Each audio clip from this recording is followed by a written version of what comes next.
महाभारतात जेव्हा कुरुक्षेत्राच्या रणांगणावर गांधारीचे पुत्र एकामागून एक मरत होते, तेव्हा गांधारीच्या लक्षात आले की तिचा एकही पुत्र वाचणार नाही. गांधारीने आपला भाऊ शकुनीला सल्ला दिला की त्याने आपला मुलगा दुर्योधन याला युद्ध थांबवण्यासाठी समजावून सांगावे. पण विनाशासाठी आतुर असलेल्या शकुनीने ऐकण्यास नकार दिला. संतप्त झालेल्या गांधारीने शकुनीला शाप दिला की ज्याप्रमाणे शकुनीने हस्तिनापूरमध्ये अशांतता पसरवली, त्याचप्रमाणे त्याच्या राज्यातही कधीही शांतता नांदणार नाही. महाभारताच्या युद्धात कौरवांचा पराभव झाला आणि पांडव विजयी झाले. पण युद्धानंतरही काही योद्ध्यांना त्याचे परिणाम भोगावे लागले.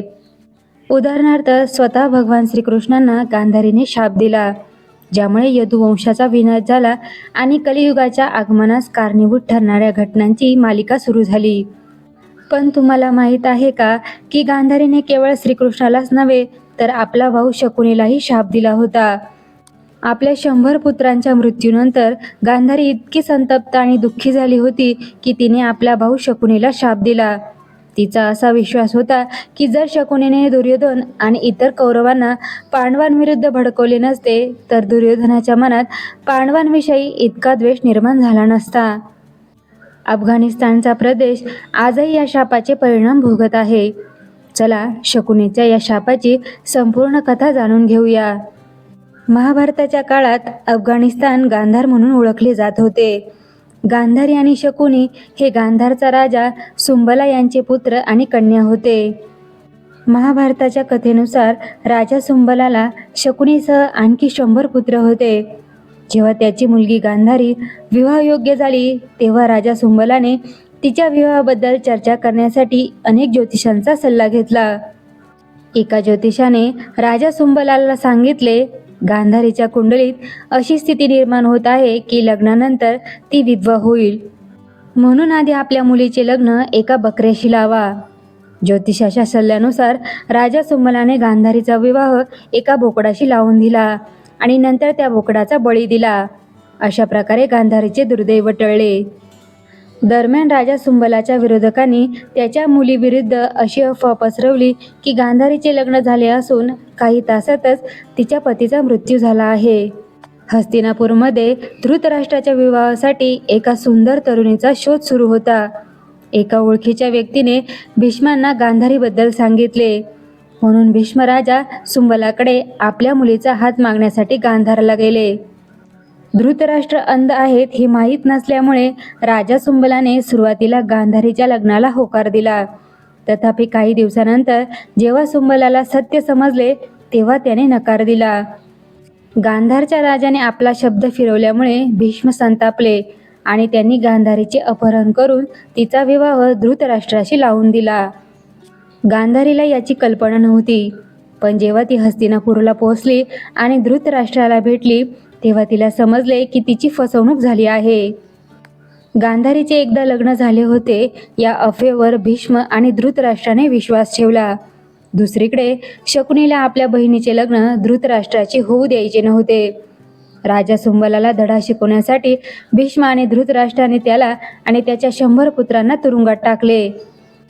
तुरुंगात राजा सुंबल आणि त्याच्या 100 पुत्रांना फक्त मुठभर धान्य दिले जात होते.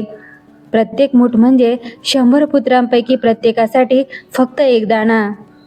परिणामी त्या सर्वांनी आपला वाटा शकुनीला देण्याचे ठरवले, जेणेकरून शकुनी हस्तिनापूरच्या शासकांवर सूड घेऊ शकेल. अन्नाच्या कमतरतेमुळे राजा सुंबल आणि त्याचे पुत्र हळूहळू मरण पावले. अखेरीस शकुनी वाचला. शकुनीच्या मनात हस्तिनापूरचे राज्य नष्ट करण्याची इच्छा निर्माण झाली. बुद्धिबळाच्या खेळात पारंगत असलेल्या शकुनीने दुर्योधनाची या खेळात आवड निर्माण केली. शकुनी दुर्योधनासोबत तासनतास बुद्धिबळ खेळत असे. याच बुद्धिबळाच्या खेळाने महाभारताच्या युद्धात महत्त्वाची भूमिका बजावली आणि हा खेळ हरल्यानंतर पांडवांनी सर्वस्व गमावले. शकुनीने दुर्योधनाला त्याच्या इच्छेनुसार काहीही करण्यास प्रवृत्त केले. दुर्योधनावर असीम प्रेम दाखवून शकुनीने त्याला आपला सेवक बनवले होते. यामुळे दुर्योधनाने शकुनीच्या आज्ञा पाळल्या आणि शेवटपर्यंत आपल्या पांडव बंधूंना राज्य देण्यास नकार दिला.